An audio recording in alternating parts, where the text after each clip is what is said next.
So without any further ado, I'd like to introduce and welcome our keynote speaker, Professor James Walters, who's going to talk on the topic, the future of faith in the UK, theological and political perspectives. Jim, over to you. Thank you very much, Chris, for that introduction, and thank you for inviting me to take part in this really innovative festival of public theology. When I agreed to do it, of course, I didn't know that there would be a general election within a fortnight. But what I did know, what I wanted to talk about, which is how global changes in the role of religion in nationalism and conflict are reshaping religious and political landscapes here in the UK. And a general election really brings this question into sharp focus. How is religion playing out in this seminal democratic event in our country? And that religion should be of significance at all tells us something about how far we've shifted from the Western European secular assumptions that it really shouldn't be of relevance at all. The modern European myth, and it was a myth, it never truly happened, was that religion and civic obligations can be entirely separated. Religion belongs to the private sphere, politics and democracy to the public sphere. I hope that by the end of this lecture, you'll see how unsustainable, for both good and ill, that division has become in Britain today. So I want to situate this theme of the future of faith in the UK within the broader international context. I lead, as Chris mentioned, a research unit called Religion and Global Society at the LSE, and we're looking at how religious difference intersects with conflict and with other global challenges like climate change around the world. That provides a very different perspective from just thinking about religion from within the UK, where the dominant trend for so long has been the apparent decline of religion. That process of secularization would, on the face of it, seem to have accelerated over the last 20 years, which is the period when we've been asking a question about religious affiliation in the UK census. So we're going to begin with that. In 2001, 72% of the population of England and Wales identified as Christian, and 15% said they had no religion. 20 years later, when the census data was published for 2021, the big headline was that for the first time, less than half the population of England and Wales identified as Christian, 46%, no religion, more than doubled to 37%. So Christians are still the largest group, but they are no longer a majority. And there's been a very rapid growth in the proportion of people saying that they're just not religious. But let's drill down into the meaning of those statistics for a moment. One thing I want to stress is that thinking about religion and society isn't just a matter of numbers and self-identification. It's about the shape of a culture and the character of its institutions. So it's probably better to describe the form of secularization we've experienced as a shift from Christian culture to a post-Christian culture. And that term post-Christian connotes that a strong Christian legacy persists. There's still a lot of Christian symbols, Christian language, and Christian institutions around. Whether it's the 26 bishops in the House of Lords, or the fact that the Church of England is now the single largest provider of schools, we are still a country that from the outside at least continues to look quite Christian. We've retained a Christian infrastructure. And that's before we get onto the arguments made in recent years by the likes of historian Tom Holland about how Christianity has shaped some of the fundamental values of our society, like democracy, equality, the law, and so on. Some people seem to think that survey data about religion, religious self-identification should form some kind of programmatic agenda for reshaping the religious or non-religious landscape. They say, well, Christians are now in a minority, so we should scrap church schools and bishops and the lords and all the rest of it. But societies and cultures don't work like that. Institutions of the past continue to have relevance and meaning, but in different forms. And alongside them, new institutions and movements emerge. In that light, it's also necessary to point out that, yes, some churches, like the established church, are in significant decline, but others are growing, particularly the African-influenced Black churches. And the first thing I would say about the outcome of the general election is that the Labour Party now has quite a number of parliamentary candidates from these communities who really aren't in a post-Christian culture in the same way. They talk much more confidently, even enthusiastically, about their faith in Jesus. And I think that's going to give quite a new tone to the conversations about faith in public life that we'll see going forward. But of course, the second major trend we've seen in the UK census data is the growth in non-Christian minority religions. In 2001, just under 6% said they belonged to another religion. By 2021, that had passed over 10%. The majority of those are Muslims, now standing at 7%. And of course, these percentages aren't spread evenly across the country. In some communities, to speak of religious minorities at all feels now anachronistic. There's a perception, at least, that these are the dominant communities, perhaps even making a Christian or post-Christian minority feel somewhat sidelined. All the main world religions are now well established in the UK. We are beyond the stage of simply talking about hospitality to non-Christians. We have, for a few days more at least, a Hindu Prime Minister. We have a Muslim Mayor of London who's just won another term. So the challenge of multi-faith Britain is not simply one of integration. Those debates persist, but it seems to me that the issue is not so much whether non-Christian groups are participating actively in British civic life, as what ideas and assumptions they're bringing to it. Central to that are the connections and solidarities they retain to the wider world, even multiple generations after their families become British. Connection to the wider world, of course, is not irrelevant to British Christians. All world religions are transnational movements.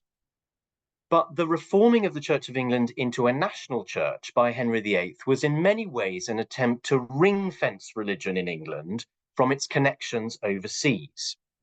That's impossible for Roman Catholicism, which is why it was subject to such suspicion and discrimination in this country for so long. Of course, new international commitments emerged with the invention through colonialism of Anglicanism. But my experience has always been that the solidarity of the Anglican Communion has been felt far more strongly by overseas provinces towards England than by ordinary members of the Church of England towards them. Rank and file English Anglicans are not usually internationalists, and one might speculate whether enthusiasm for the Anglican Communion among the hierarchy has more to do with making sense of a colonial legacy, perhaps even making amends. As an aside, and given this is the William Temple Foundation, I'm not at all optimistic about the impact that the new role for overseas Anglicans will have on the appointment of the next Archbishop of Canterbury. We shall see. A stronger sense of global solidarity with persecuted Christians does seem to have emerged over the last few years, with the Foreign Secretary in 2018, then Jeremy Hunt, being successfully lobbied to commission the Bishop of Truro, now Winchester, to write a report into Britain's obligations towards persecuted Christians around the world. Most of the organisations that lobbied him have been around for some time, but I would argue this growing interest in the world church in the UK is in fact a mirroring to some extent of the global solidarities that the non-Christian communities are now raising. That's not to say it's a bad thing, but it reflects a new turn in religious identity in the UK towards the global. And that's been driven by the international interests and concerns of minority religious groups growing in public voice and political influence. So let's turn now to the international context that I want to argue is really shaping our domestic situation. Obviously, it's dangerous to generalize. Lots of different things are happening to religion in different parts of the world, much of it positive and emancipating. But many people are now observing how religion has become a vehicle for nationalism in many countries. We're seeing it with Christianity in America, as Samuel Perry has argued in his book, Taking America Back for God.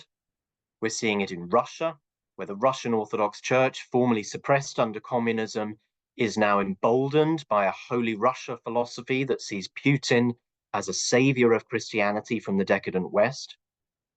But we're seeing it also in Eastern religions, like Buddhism in Myanmar, where Buddhist monks have been at the forefront of legitimizing violence against the Muslim Rohingya minority. Wherever it takes root, religious nationalism wants to argue that true, loyal citizens of a country belong to that tradition alone. And in many places, this mono-religious nationalism is undermining long-established cultures of pluralism and even constitutional frameworks of secularity, such as in Turkey and India. That kind of exclusivism naturally fuels the persecution of religious minorities and fans the flames of often deep-rooted historical religious conflicts. In parts of the Middle East, where a secular Arab nationalism has given way to more explicit Islamist groups, it's led to a major persecution of Christians.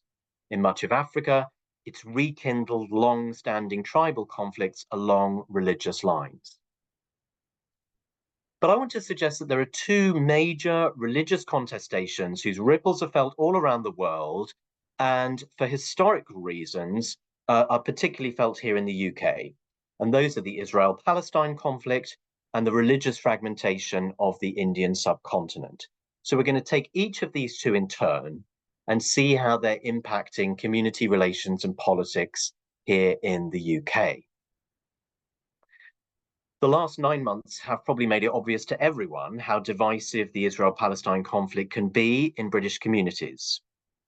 But the conflicts of this region, the Holy Land, run very deep in the collective psyche and way back beyond the modern state of Israel.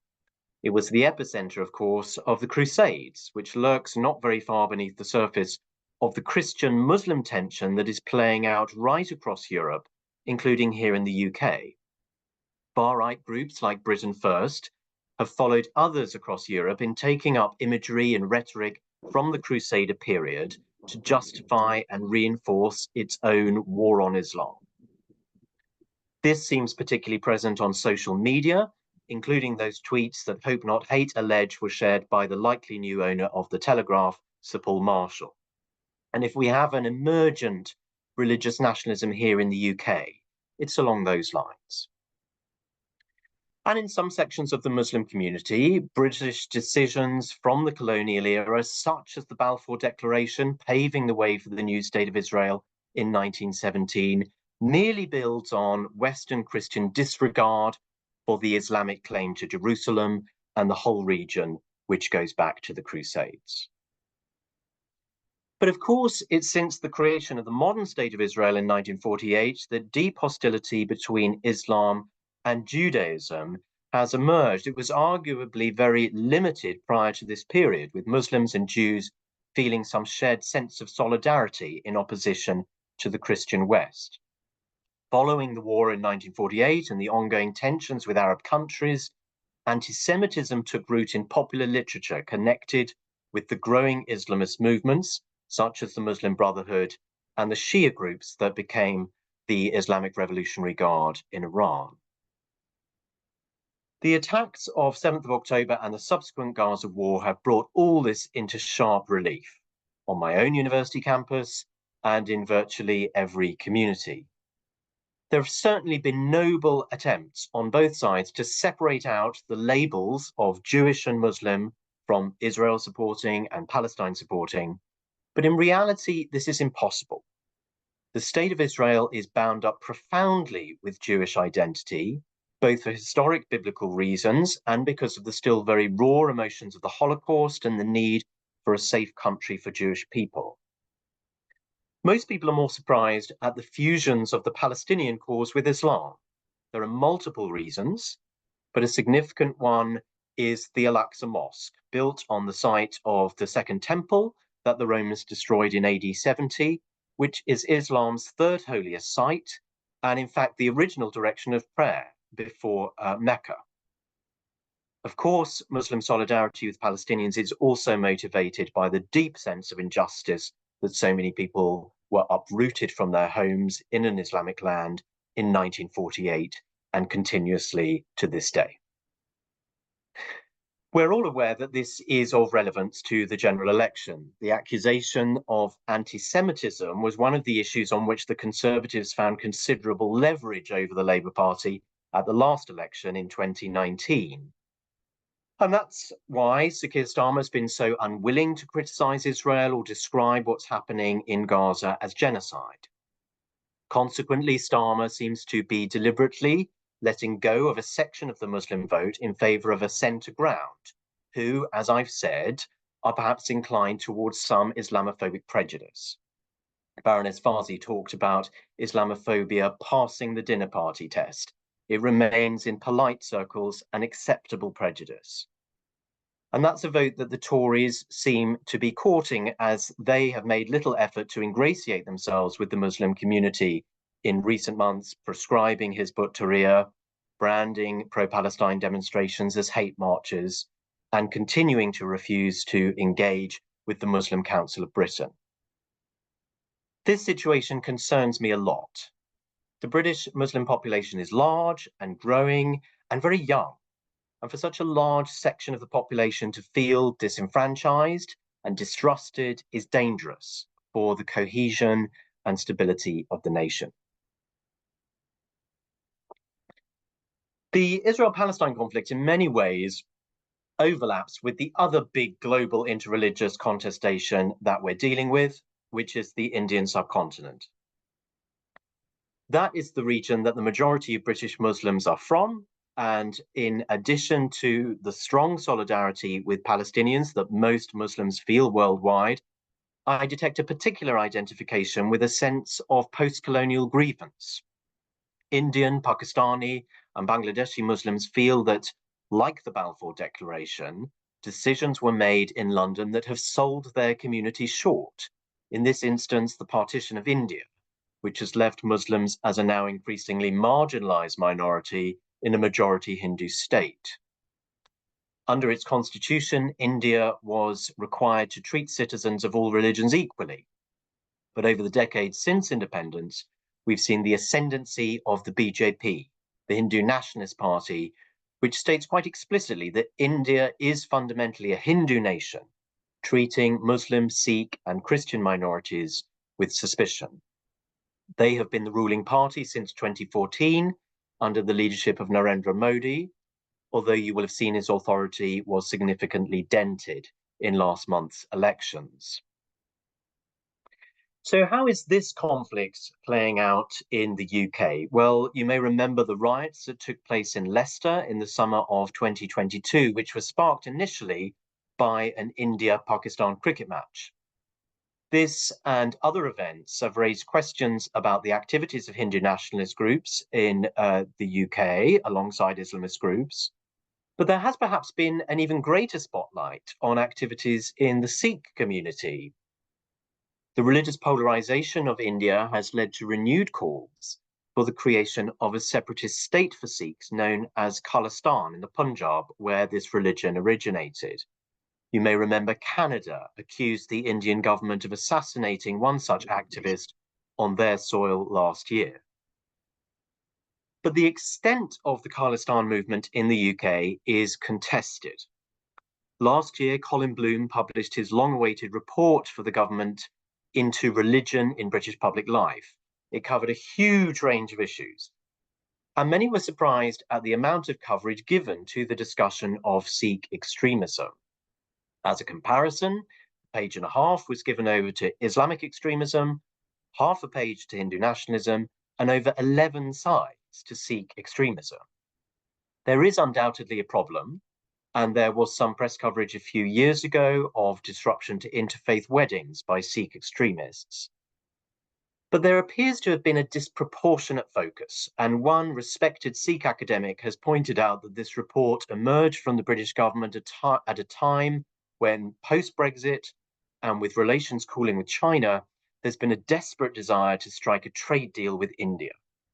She therefore detects strong political motivation in somewhat singing from President Modi's hymn sheet on the threat posed by Sikh extremism.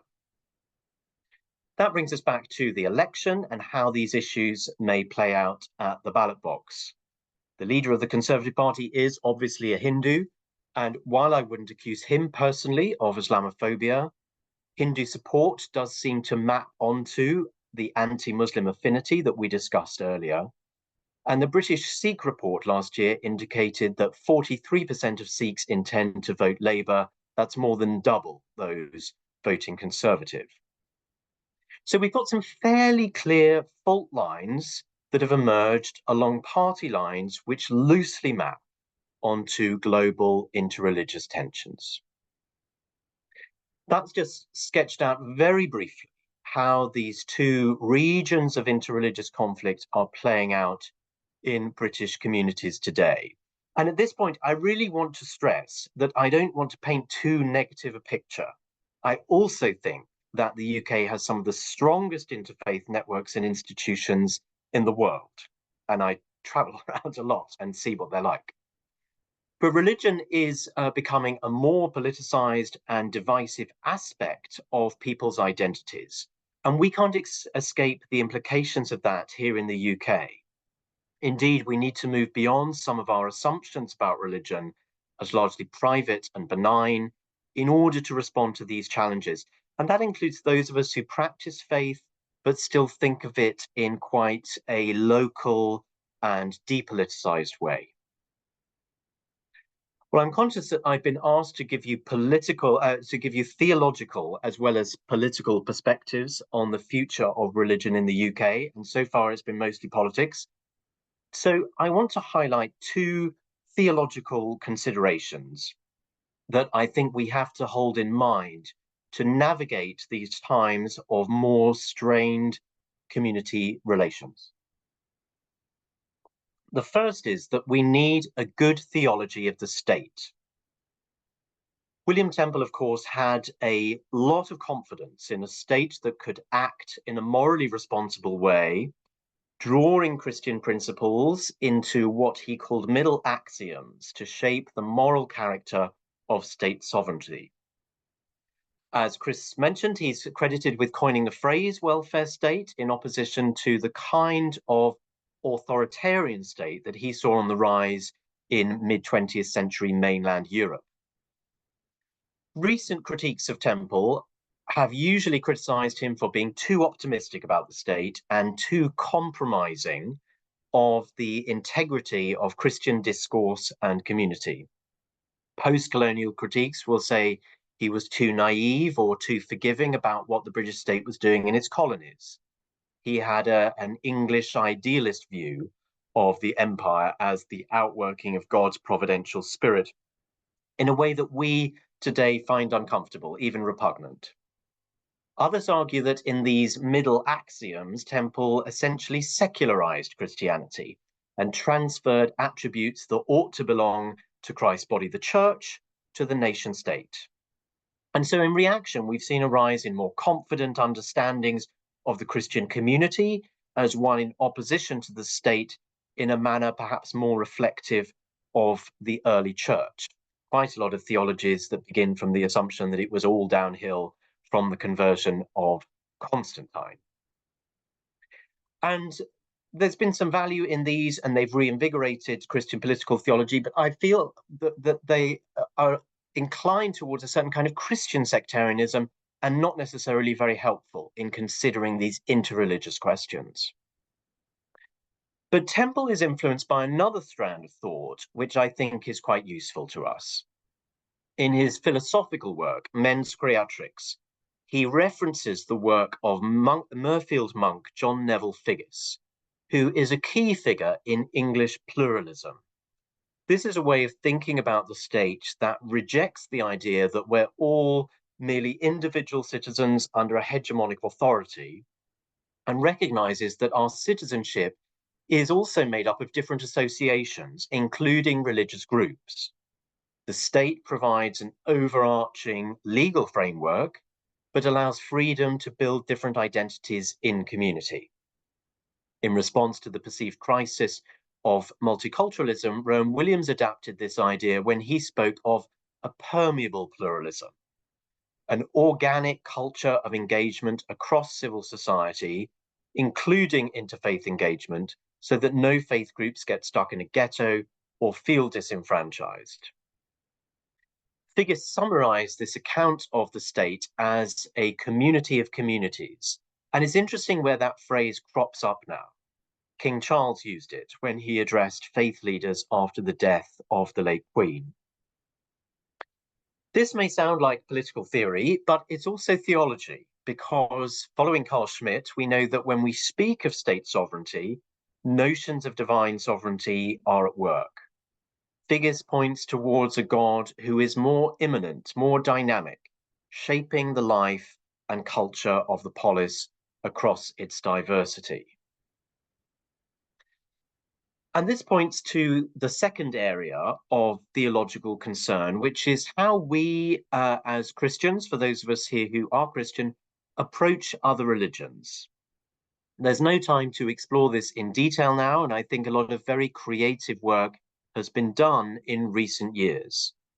We've moved away from syncretistic or relativist approaches to other religions to a more honest exploration of our differences. But there's still a tendency to ask, how do we give an account of these traditions through our Christian theological frameworks? And then the old categories of exclusivism, inclusivism, and pluralism are brought out. In my book, Loving Your Neighbour in an Age of Religious Conflict, I really wanted to argue for a closer attention to other religions on their own terms, and an openness to how God is blessing us in the presence of the religious other. That seems to be one part of the message of the parable of the Good Samaritan, where the despised religious other is found to be one who, in contrast to the religious elites, proves to be the source of divine compassion. If we begin with the conventional Christian question, is this person saved? We will interact with them and even treat them according to the answer we give.